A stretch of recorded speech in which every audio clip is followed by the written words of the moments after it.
네, 세 번째로 공판 절차 진행하도록 하겠습니다.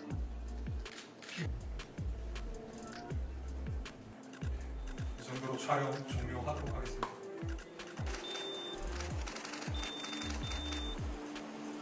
주셔서 좀 퇴정해 주시기 바랍니다.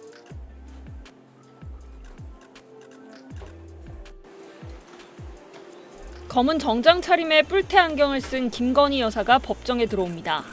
묶은 머리에 왼쪽 가슴엔 수용번호 4398번이 적힌 배지가 달렸습니다. 피고인석에서 방청객들을 향해 꾸벅 인사하고 변호인과 이야기도 나눕니다. 도이치모터스 주가 조작 혐의와 통일교 금품 수수 의혹 등으로 구속 기소된 김건희 여사의 재판이 오늘 시작됐습니다. 재판부가 법정 촬영을 허가하면서 오늘 본격적인 재판 시작 전 1분가량 촬영이 이뤄졌습니다. 전직 영부인이 피고인으로 재판에 출석하는 건 헌정사 처음입니다. 김 여사는 오늘 오후 12시 35분 서울 남부구치소를 출발해 1시 25분 서울중앙지법에 도착한 뒤 구치감에서 대기하다 법정에 출석했습니다. 김 여사는 피고인 신원을 확인하는 절차에서 직업이 없는 게 맞느냐는 질문에 무직입니다라고 짧게 답했습니다.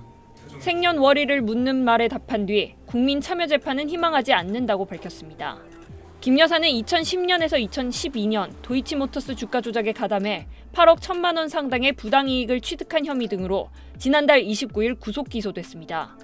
2021년에서 2022년 윤 전 대통령과 공모해 정치 브로커 명태균 씨로부터 합계 2억 7천만 원 상당의 여론조사를 무상으로 제공받은 혐의, 건진법사 전성배 씨와 공모해 2022년 통일교 관계자로부터 교단 지원 관련 청탁을 받고 고가 목걸이 등 합계 8천만 원 상당의 금품을 수수한 혐의도 있습니다.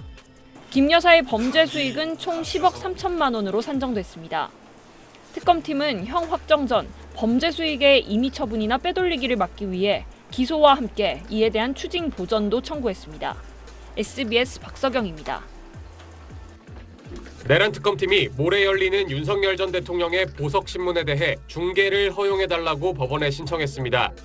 박지영 내란 특검보는 오늘 오전 브리핑에서 서울중앙지법에 특검이 기소한 윤 전 대통령 사건의 1회 공판기일과 보석신문에 대해 중계를 신청했다고 밝혔습니다.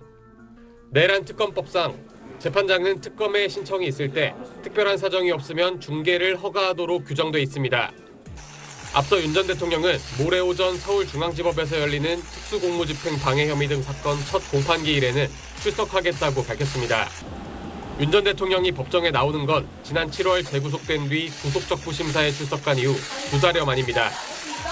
윤 전 대통령 측은 형사재판의 피고인 출석은 공판이 열리기 위한 요건이라며 걸석 재판으로 진행되던 내란 혐의 재판과 별개의 재판 절차인 관계로 첫 공판에 반드시 출석해야 한다고 설명했습니다.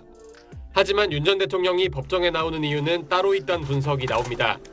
첫 공판에 이어 곧바로 자신의 조건부 석방 여부를 결정하기 위한 보석신문이 진행되기 때문입니다. 그동안 윤 전 대통령은 특검 조사에 줄곧 불응했고 내란 재판도 10차례 연속으로 나오지 않았습니다. 당장 오늘 예정이던 특검팀의 외환 혐의 조사에도 출석을 거부했고 내일 내란 혐의 재판에도 지금처럼 나가지 않겠다고 전했습니다. 결국 정상적인 사법 절차에 응하지 않으면서 자신의 신병과 관련된 절차만 골라 나오는 이른바 사법 쇼핑을 하고 있다는 비판이 거세지고 있습니다. SBS 평광현입니다.